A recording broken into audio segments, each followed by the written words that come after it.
या कट करो।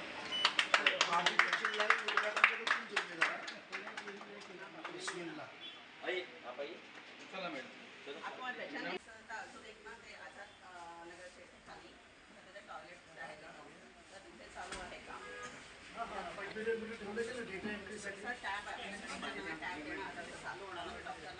कधीपासून सुरू करणार आता? आले सर्व कोण बसणार? काय टायमिंग ठेवणार?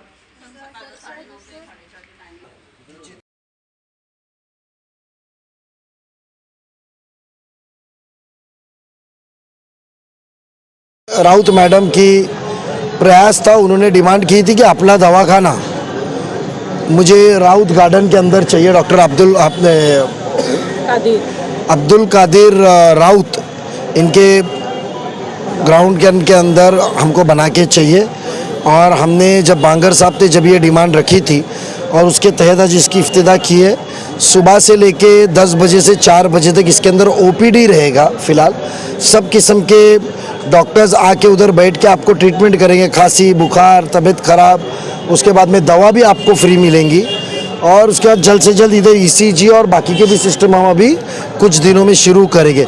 तो यह हमारी एक कोशिश है कि आम गरीब तबके के आदमियों को जो प्राइवेट प्रैक्टिशनर्स के पास ज़्यादा 25-50-100 रुपये खर्चा आता है, तो आज वो खर्चा नहीं लगेगा, उनको मुफ्त इधर इलाज होगा। सर, महायुति के संकल्प में जिस तरीके से कि आपके दवाखाने के माध्यम से जो है अनेक जो पेशेंट है उसको ज़्यादा दूर जाने की ज़रूरत नहीं है, इसी मेडिकल के माध्यम से जो है उन्हें सारी सुविधाएं मिल जाएगी। अब हमने कहा था ना, जितनी सुविधा कम थी, जो ज़मीनी काम होना चाहिए जिससे आवाम को ताबड़तोड़ उस चीज़ का फ़ायदा हो, वो काम के ऊपर मुमरा कौसा में पिछले कई सालों में तवज्जो दी नहीं गई थी। इसके लिए हमने ये सब कामों को ढूंढा है। यहाँ शुरू हुआ है 2-1 रोज़ के अंदर, हम चांद नगर में शुरू कर रहे, उसके आगे दूसरी जगह पे अपना आज़ाद नगर के इधर शुरू कर रहे, कलवा में हमने 3 जगह नया शुरू कर रहे। तो इस तरीके के नए किस्म के आप देखेंगे, नए किस्म के जो हॉस्पिटल्स है छोटे छोटे, जो गरीब तबका है वो जाके अपना अच्छा सा मुफ्त इलाज करा सकता है। खांसी बुखार दवा को कोई बड़े हॉस्पिटल में डॉक्टर के पास जाने का नहीं होता है, वो जाके अपनी दवा ले सकते हैं, चेक कर सकता है। विधायक जितेंद्र आवाड का था, आप लोग श्रेय लेने के लिए वहाँ पहुँचे।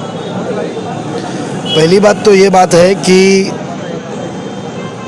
2 रोज़ पहले जो इफ्तिदा रखी गई थी उसके अंदर खड़ी मशीन रोड का हमने इफ्तिदा पोस्टपोन की थी, क्योंकि वो डिमांड जिसने हमारे नगर सेवक महराज और अशरीन भाभी के पास जिसने किया था, मुन्ना साहिल, वो उस दौरान मौजूद नहीं थे बम्बई में। तो उन्होंने दरख्वास्त की थी कि मैं जुमेरात की रात को आ रहा हूँ, तो जुम्मा जब हम कादर पैलेस के पहले जब हमने तनवर में इफ्तिदा की, उधर ही हमने लोगों को कहा, कादरी कॉलोनी के पास पहुंचने के बाद में हमने वहां लोगों को कहा कि महराज और अशरीन भाभी को मुन्ना साहिल का फ़ोन आया है कि भाई मैं नहीं हूँ, जब आएंगे जब इफ्तिदा करो। तो हमने कहा कि ये इफ्तिदा हम जुम्मा करेंगे। अब उस वक्त तो लोगों को पता था आने वाले, तो जो करना है वो किए। मैंने कहा था बंदर का नाच हो रहा है, हम तो आवाम का काम करें। रही बात आवाड साहब की क्रेडिट की, तो अभी उनको झूठ बोलना बहुत अच्छी बात है। मैंने एक का इंटरव्यू हमारे एक न्यूज़ चैनल के ऊपर अभी फेसबुक के ऊपर किसी ने मुझे दिखाया, बहुत अच्छे साफ तरीके से झूठ बोलते हैं। तो मुझे बताइए, ये वही निधि है जिसमें जितेंद्र आवाड साहब कह रहे थे कि मुमरा 50 करोड़ में बिकेंगी नहीं। ये वही निधि है जहां विधानसभा में और उनके इंटरव्यू में कह रहे थे अजीत पवार के पास मैं गया था, अजीत पवार ने मेरे को कभी पैसे नहीं दिया, और एक सादा नगर सेवक नजीब मुल्ला जाने पे इतना बड़ा पैसा दिया। ये वही निधि है। तो मेंढे ने घास खानी चाहिए, बंदर ने गुलांटी मारनी चाहिए, उन्होंने अपना काम करना चाहिए। बट तालीम और नॉलेज और टेक्निकल चीज़ वो हम पे छोड़नी चाहिए। आप मुरीदी करो, मगर सच्ची मुरीदी करो यार। हमको सिखाया गया है मुरीद होता है वो सच्चा भक्त होता है, सच्चा वो अपने जो शागिर्द रहते हैं, गुरु रहते हैं, उनको मानता है, उसके ऊपर चलता है, बट झूठ नहीं बोलता। मुरीद रहता है अपने आका ने जो बोला वो चीज़ की बात मानता है। नमाज पढ़ तो 5 वक्त की नमाज पढ़ने को सीखता है वो, बट ऐसा झूठ नहीं कहता। तो मुरीद बनो, बट झूठ ना कहो। और वो इतने दावे के साथ कहते हैं, तो GR हमारे पास है, उसका लेटर हमारे पास है।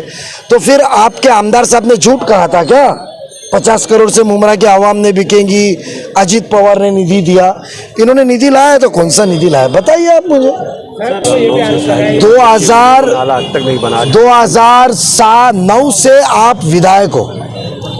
जो साहिल होटल जिसके दहलीज ने जितेंद्र आवाड साहब और नजीब मुल्ला को सबसे पहला मकान दिया था, उधर अपने एक नईम खान साहब के ऑफिस ढाप के उधर वापर रहे थे, कैबिन जो रखी हुई है।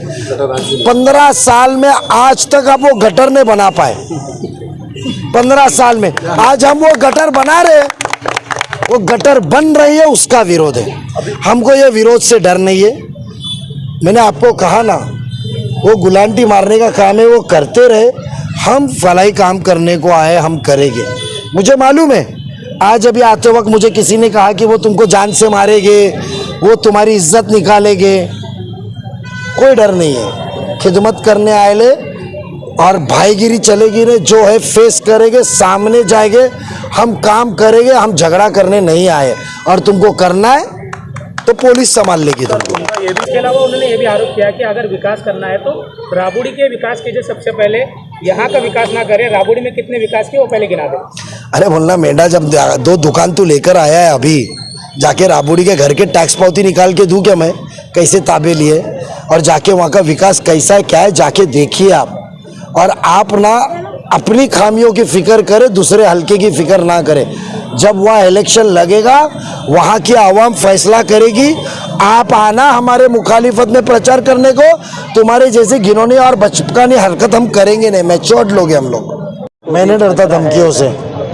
काला जादू कीजिए, कौन से बाबा बुआ आए कहाँ बैठे यौर में, बताओ क्या वीडियो।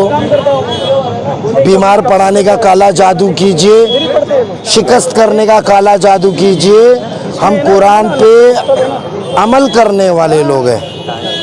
रोज नमाज पढ़ के निकलते नहीं है, रात को कुल औज़ु रब्बिन नास और कुल औज़ु रब्बिल फलक पढ़े बगैर सोते नहीं है। तो आप हमारे को आपका काला जादू नहीं होगा, मारने की धमकी दीजिए, जो करने का करने को दीजिए, हम सामना करेंगे, आवाम की आंखें खोलेंगे और हम खिदमत के लिए आए ले, खिदमत करेंगे। मुस्तकबिल मुमरा कौसा का बतलाएंगे, बड़ी बड़ी बातें नहीं करेंगे। आप कह रहे खिदमतदार चुनकर दे रहे, तो आप खिदमत करने आए, तो आप जैसे खिदमतदार पर काला जादू टोना कौन कर रहा है? आपको पता है करता कौन है? मुझे नहीं मालूम। करता कौन है पूछो ना। हाथ में अंगठी और हाथ में इतने सब चीज पहनता कौन है? आप जाके यौर में बंगला किसका है वहाँ जाके देखिए, बंगले के गार्डन के कोने में जाके देखिए कौन सा मंदिर बना है और कौन कौन वहाँ बैठे हैं। और जाके आपको 2-3 पुरावा आने वाले दिन में हम दे देंगे। इलेक्शन जाहिर हो रहा है, करें उनको जो करना है, करें उनको जो करना है। अल्लाह रब्बुल आलमीन, डरेंगे नहीं, अकेले घूमेंगे और आवाम के बीच में रहेंगे। हाँ, मैंने क्या कहा, हम 2 चीज़, हम रोते हैं और मांगते भी अल्लाह से, और हम डरते भी हैं सिर्फ अल्लाह से। इसके अलावा कल रतन टाटा जी का ध्यान दिया था, लेकिन उसको लेकर राज्य सरकार ने कोई भी सार्वजनिक कार्यक्रम करने से मना कर दिया था। लेकिन फिर भी जितेंद्र आवाड द्वारा लाइब्रेरी का उद्घाटन करने पहुंचे थे, जब याद आया तो माफ़ी मांगी। मैं कहा कि मुझे याद नहीं। रात को कहीं मसरूफ रह गए तो सुबह याददाश्त कम हो गई रहेंगी। अब वो बातें तो मैं नहीं कर सकता। एक बात सुनो, वो इफ्तिदा से ज़्यादा जो खौफ होता है ना, वो इंसान को पहले मारता है, मौत बाद में मारती है। इतना याद रखिए, इंसान को खौफ पहले मारता है, मौत बाद में मारती है। वो खौफ है उनको हमारा, क्योंकि हम पर्दाफाश कर रहे। जो लाइब्रेरी बनी है, ये हमारे बच्चों को लेकर जाते हैं। और कलवा में कैसी लाइब्रेरी, यहाँ देखो 2.5-3 करोड़ रुपए खर्चा किए। उनको डर था हम जाके इफ्तिदा न करें, क्योंकि वो महापालिका का पैसा है, शासन का, आमदार का पैसा नहीं है, आमदार निधि नहीं है, महापालिका का है। वहाँ के नगर सेवक अजीज बाटा साहब की वाइफ जफर नुमानी और नेहा नाइक की वालिदा हाफिजा नाइक, इनके सिफारिश से वो बना है। ठेकेदार को ताबा में लेकर बोर्ड लगाने का, वो गए उधर, सबको बुलाए। वो इसकी स्टाइल रहती है जाने का, सबको बुलाने का, बाद में माफ़ी मांगने का। तय तो होता है मैं आके गया। क्रेडिट लेने का मामला है, हम क्रेडिट नहीं ले रहे, हम नारियल फोड़ रहे, काम कर रहे। आज इतना बड़ा हमारे मांग से अपना दवाखाना बना। पार्टी भी है कि देखो, हमको नेम प्लेट की ज़रूरत नहीं है, हम उनके जैसे झूठे नहीं है कि मेरे को नाम की ज़रूरत नहीं है। और कब्रस्तान जैसे इलाके के अंदर 3-3 पार्टी लगी हुई है। राबड़ी का नाम लेते तो राबड़ी और राबोड़ी के 3 कब्रिस्तानों में करोड़ों का काम हुआ है। आपको किधर नजीब मुल्ला की पार्टी नहीं दिखेंगे। वो मेरा दीन का काम है, मेरा आखिरत का काम है। तो बेशक इतना याद रखिए। लाइब्रेरी का जो मामला है, ऐसा बताया जा रहा है सोशल मीडिया पे, वहीं पार्टी के लोग भी चला रहे हैं कि लाइब्रेरी जहाँ बनी है वो उसकी जगह कहीं और है और बना के बराबर सही बात है। लाइब्रेरी बनी कहीं और है और जगह बनी उसकी तो कार्रवाई हमने की है। पीर के दिन हमारा मोर्चा है उस पर। पैसा जो है ना आवाम का पैसा, ये टैक्स पेयर्स का पैसा है। ये जो घर है, जो टैक्स पे करते हैं, प्रॉपर्टी टैक्स, अलग किस्म की जो शहर विकास और अलग अलग किस्म से जो आमदनी होती है वो पैसा है ये। और ये पैसा फजूल अपनी दादागिरी, अधूरी नॉलेज और ठेकेदार के मर्जी से पैसा फजूल किया गया। मुझे बताइए, वो ग्राउंड फ्लोर के ऑफिस है, आज आप भी आपका घर बनाते, क्या उसको 20,000 रुपये खर्चा आता है? 25,000 रुपया। 12,000 फुट की ऑफिस को 2 करोड़ 80 लाख रुपए खर्चा आया। तो आप सोचो 20,000 रुपये खर्चा आता है। आज तो बहुत सारे आपके जान पहचान वाले बिल्डर होंगे, 6 महीने में 1 साल में बिल्डिंग खड़ी करते, उनसे पूछो खर्चा कितना आरसीसी का आता है और ये खर्चा इतना क्यों आया। कहेंगे कि माना जाए जिस तरह से गैर कानूनी लाइब्रेरी बनाई हुई है, हमारा पैसा वेस्ट हो गया। उसका हमने लेटर दिया है कि इंजीनियर के ऊपर कानूनी कार्रवाई करो। लाइब्रेरी लीगल है या इलीगल है, ये भी सवाल उठ रहे हैं। लाइब्रेरी इलीगल है क्योंकि उसका प्लान पास नहीं है। कॉरपोरेशन की बनी हुई स्कूल जिसकी इफ्तिदा 2016 में हुई है, म्युनिसिपल स्कूल जिधर 9,000 हमारे बच्चे पढ़ते हैं, वो स्कूल कानूनी तौर पे पास हुई है। ये पीछे की उसकी खुली जगह में लाइब्रेरी डाले। मुझे बताइए, एक स्कूल है बाजू में, हम लोग 10वीं के बच्चों के मुस्तकबिल बदलने के लिए स्कूल बना रहे, उसके बीच में से पीछे बनाए लाइब्रेरी हम देने वाले। आलीशान लाइब्रेरी देंगे। नन्हे बच्चे जब आगे पढ़ना चाहेंगे और घर में जगह ना हो, इनको IIT और NAC और बड़े बड़े इनको एंट्रेंस टेस्ट करने हो, तो सुकून देंगे, साउंड प्रूफ देंगे, शांति की देंगे। वहाँ जहाँ दीन के, दुनिया के, गोल्डन एज ऑफ इस्लाम क्या कंट्रीब्यूशन है हमारा और जितने भी टेक्निकल रहेंगे सब चीज़ हम उनको वहाँ देंगे। गैर कानूनी दिखावे की चीज़ नहीं देंगे। मैंने आपको क्या कहा, अब काम ऐसा होगा जिसका फ़ायदा आवाम को पहुँचे, दिखाने का काम नहीं होगा।